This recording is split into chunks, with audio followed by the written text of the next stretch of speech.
What if I told you that 3 NASA and NOAA spacecraft just left Earth on a Falcon 9 rocket, all designed to protect our planet from invisible cosmic threats? Think about it. A single solar storm has the power to knock out satellites, shut down power grids, and even cripple GPS and internet signals worldwide. That's not science fiction. It's a real risk. So, why did NASA and NOAA invest in not 1, not 2, but 3 major space missions all at once? What secrets are they looking for at the edge of the solar system? And how will these missions change the way we defend Earth against space weather? Stay with me, because the answers could affect everything from your cell phone to astronauts traveling to Mars. Welcome back to Galaxy Frontier Today. We're diving into NASA and NOAA's triple launch aboard a SpaceX Falcon 9. On board were IMAP, the Interstellar Mapping and Acceleration Probe, a mission to explore the boundary where our sun's solar wind meets interstellar space. SWFO L1, NOAA's Space Weather Follow On mission, designed to give us early warnings of solar storms. GLIDE, NOSH, CGO, the Global Lyman Alpha Imagers for the Dynamic Exosphere, a mission to study hydrogen around Earth.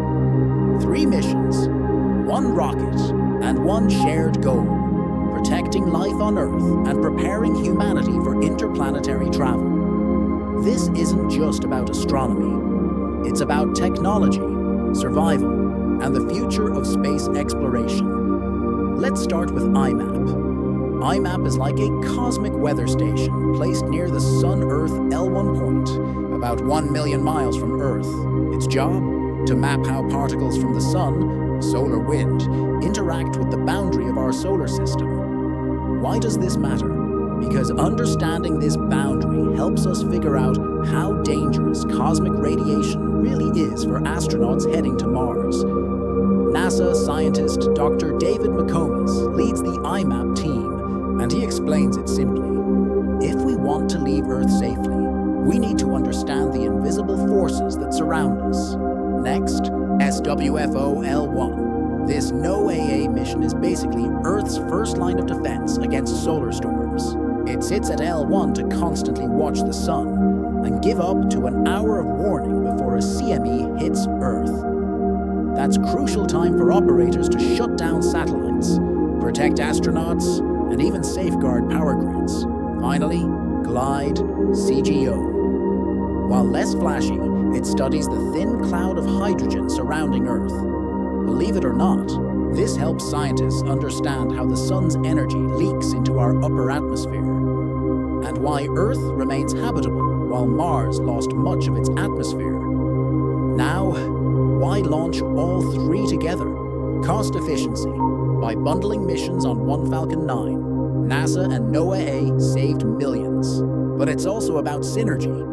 These 3 spacecraft complement each other. IMAP looks outward, SWFO looks at the Sun-Earth connection, and GLIDE looks inward at Earth's exosphere. Think of it as a cosmic triangle of protection.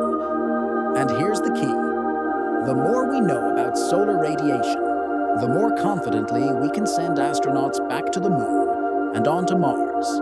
Artemis missions, Mars habitats, and long-duration space travel all depend on solving one problem: how to survive solar storms outside Earth's magnetic field. Audience question: if you were an astronaut, would you risk flying to Mars without knowing whether the next solar storm could fry your spacecraft's electronics?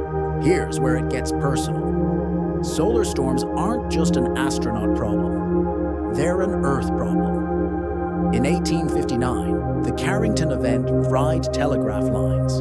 In 1989, a solar storm caused a massive blackout in Quebec. Imagine that happening today with our internet, banking, GPS, and satellites. That's why SWFO L1 is so critical.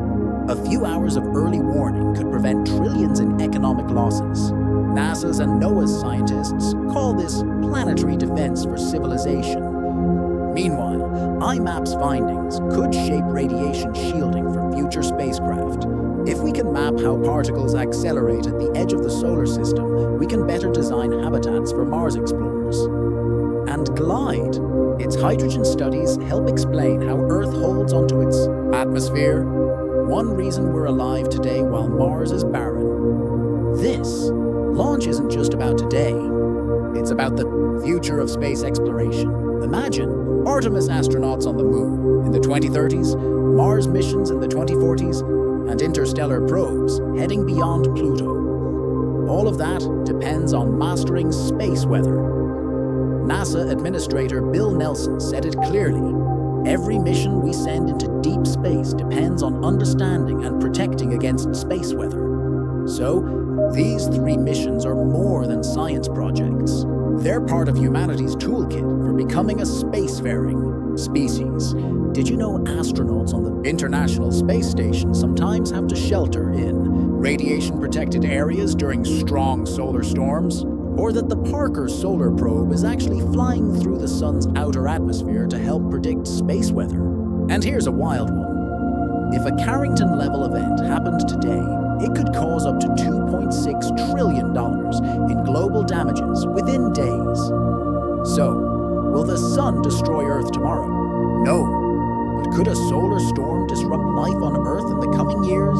Absolutely. That's why NASA and NOAA just launched these 3 missions to watch, warn, and protect. The future of space exploration, and even the safety of our daily technology, depends on it. If you enjoyed this breakdown, hit like and subscribe to Galaxy Frontier. And tell me in the comments, which risk do you think is the biggest threat?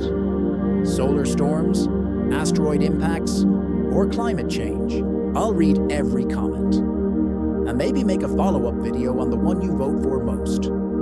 Keep looking up.